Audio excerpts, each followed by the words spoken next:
Fevralın 22-sində gözlənilən hava şəraiti açıqlanıb. Milli Hidrometeorologiya Xidmətinin məlumatına əsasən Bakıda və Abşeron yarımadasında hava şəraitinin dəyişkən buludlu olacağı, əsasən yağmursuz keçəcəyi, lakin səhər bəzi yerlərdə az sıçqınlı olacağı, axşam isə yağış yağacağı gözlənilir. Arabir güclənən şimal-qərb küləyi axşama doğru mülayimləşəcək. Havanın temperaturu gecə 3-6 dərəcə, gündüz 9-14 dərəcə isti olacaq.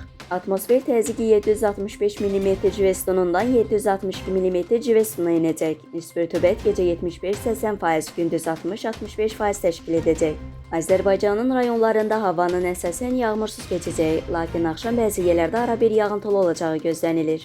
Ayrı-ayrı yerlərdə qısa müddətdə intensivləşəcəyi, dağlıq ərazilərdə qar yağacağı ehtimalı var. Gecə və səhər bəzi yerlərdə duman olacaq, mülayim qərb küləyi əsəcək. Havanın temperaturu gecə 1-6 dərəcə isti, gündüz 9-14 dərəcə isti.